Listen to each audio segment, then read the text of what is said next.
Hello friends, पिछले video में हमने बात की थी वॉल ऑफ ब्लड वेसल के स्ट्रक्चर के बारे में और देखा था कि जो ब्लड वेसल की वॉल होती है वो थ्री लेयर थिक होती है। सबसे बाहर की जो लेयर होती है वो होती है ट्यूनिका एक्सटर्ना, बीच की जो लेयर होती है वो होती है ट्यूनिका मीडिया और जो सबसे अंदर की लेयर होती है उसको बोलते हैं ट्यूनिका इंटरना।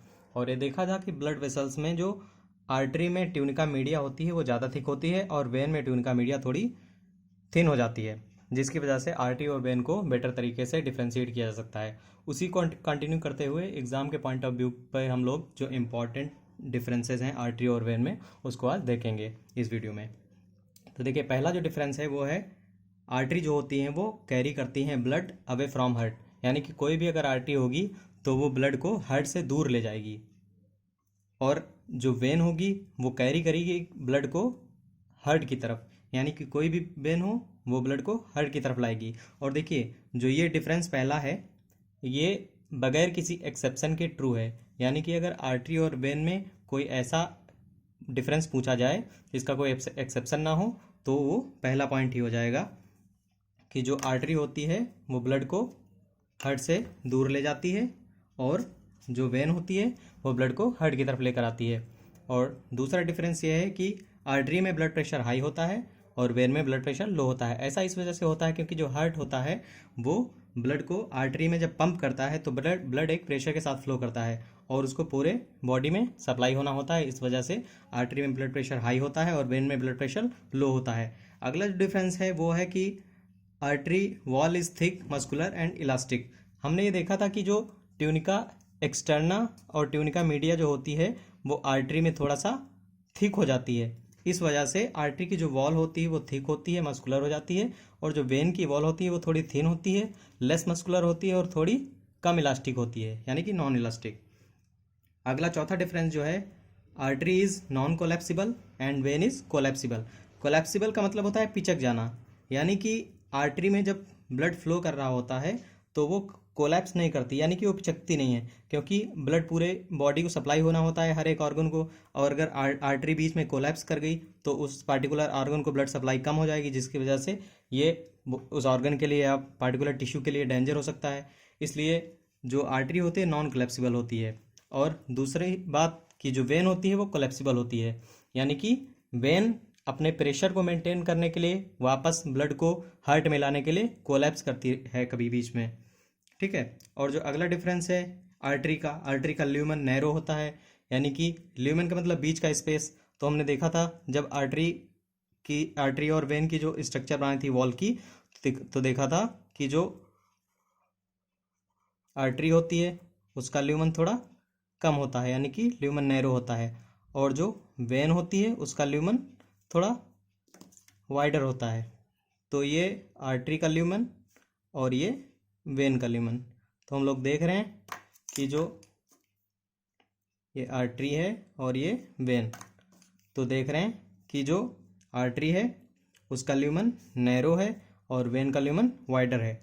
और अगला डिफरेंस है कि आर्टरी वाइट और pink in colour and when is red in colour. देखिए, आर्टरी पिंक कलर की इसलिए होती है क्योंकि जो आर्टरी में प्योर एकदम ब्लड फ्लो करता है, और वाइट, कभी कभी वाइट और पिंक इसलिए हमने लिखा है क्योंकि जो आर्टरी होती है उसकी लेयर काफ़ी ज़्यादा मस्कुलर होती है, इसलिए जो अंदर का ब्लड होता है उसकी वजह से उस पर पिंक कलर नहीं आ पाता। लेकिन अगर अंदर के ब्लड का कलर उस पर दिखने लगता है तो वो पिंक कलर की दिखती है, इसलिए आर्टरी को लिखा है वाइट एंड और पिंक इन कलर, जबकि वेन जो होती है वो रेड इन कलर दिखाई देती है। ठीक है। और अगला डिफरेंस ये है कि artery carry oxygenated blood accept pulmonary artery.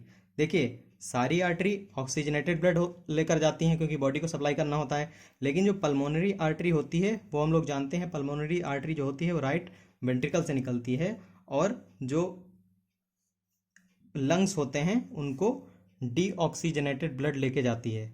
इसलिए यहाँ पर लिखा कि जो आर्टरी है वो ऑक्सीजनेटेड ब्लड कैरी करती है, लेकिन खाली पल्मोनरी आर्टरी को छोड़ के। अब वेन में देखते हैं, when carry deoxygenated blood accept pulmonary vein. Pulmonary vein हम लोग जानते हैं कि पल्मोनरी वेन लंग्स से आती है लेकर ब्लड किधर, लेफ्ट एट्रियम में, और वो ऑक्सीजनेटेड ब्लड लेकर आती है, इसलिए जो पल्मोनरी वेन है वो ऑक्सीजनेटेड ब्लड कैरी करेगी। तो when artery carry oxygenated blood except pulmonary artery and vein carry deoxygenated blood except pulmonary vein। ठीक है। और अगला डिफरेंस ये है कि आर्टरी में वॉल्व्स एब्सेंट होते हैं और वेन में वॉल्व्स प्रेजेंट होते हैं, जो कि ब्लड के बैक फ्लो को प्रिवेंट करते हैं, यानी कि ब्लड के बैक फ्लो को रोकते हैं। देखते हैं, चलिए इसका डायग्राम के बेसिस पे इसको समझ लेते हैं। मान लीजिए कि हमारे नीचे के लोअर लिम्ब से, यानी कि पैर से ब्लड हार्ट की तरफ आना है। तो अगर जब आर्टरी में ब्लड फ्लो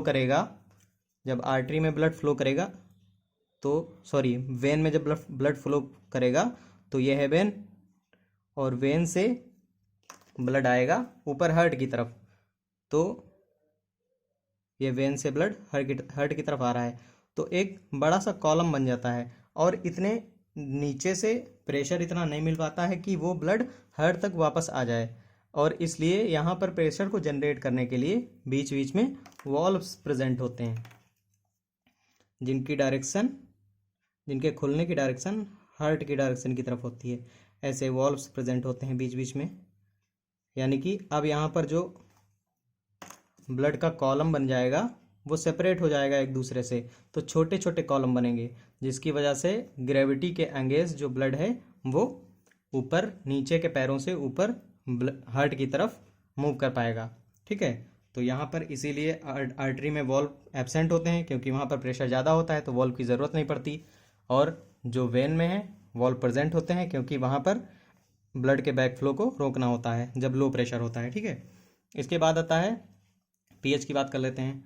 तो आर्टरी में पीएच हाई होता है और वेन में पीएच थोड़ा लो होता है। यानी कि आर्टरी में देखिए पीएच हम लोग जानते हैं, पीएच क्या होता है, पीएच का फार्मूला हम लोगों ने पढ़ा है, pH is equals to minus log hydrogen ion concentration. ठीक है। तो minus log hydrogen ion concentration है यहाँ पे, तो हम लोग इसको भी समझ लेते हैं। देखिए आर्टरी में हम लोग जानते हैं कि आर्टरी में नॉर्मली ऑक्सीजनेटेड ब्लड फ्लो करता है एक्सेप्ट पल्मोनरी आर्टरी, और वेन में क्या होता है, वेन में डीऑक्सीजनेटेड ब्लड। जब डीऑक्सीजनेटेड ब्लड होगा तो यहाँ पर कार्बन डाइऑक्साइड ज़्यादा होगी। ठीक है।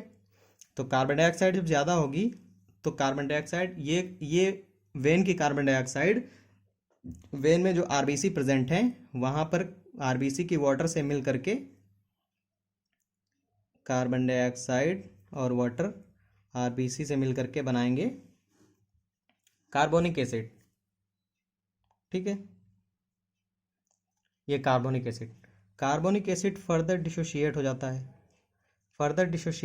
है और बनाता है, देता है हाइड्रोजन आयन और बाइकार्बोनेट आयन। ठीक है। तो यहाँ पर ये हाइड्रोजन आयन की कंसंट्रेशन इंक्रीज हो जाती है, कहाँ पर, वेन में।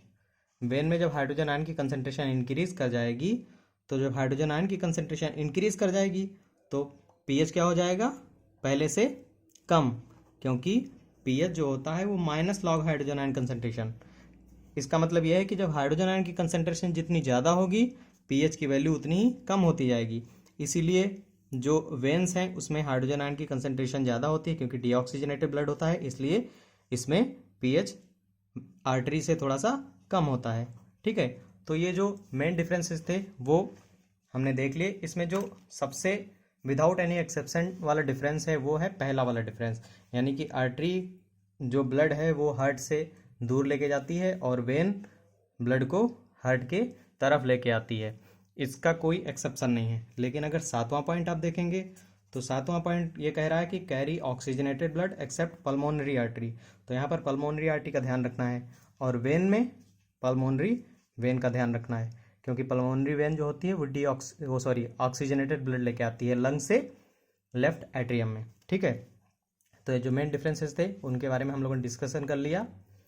अब अगर वीडियो अच्छी लगी हो तो अपने फ्रेंड्स को शेयर करिए, और अगर कोई डाउट हो तो आप कमेंट बॉक्स में कमेंट करके पूछ सकते हैं।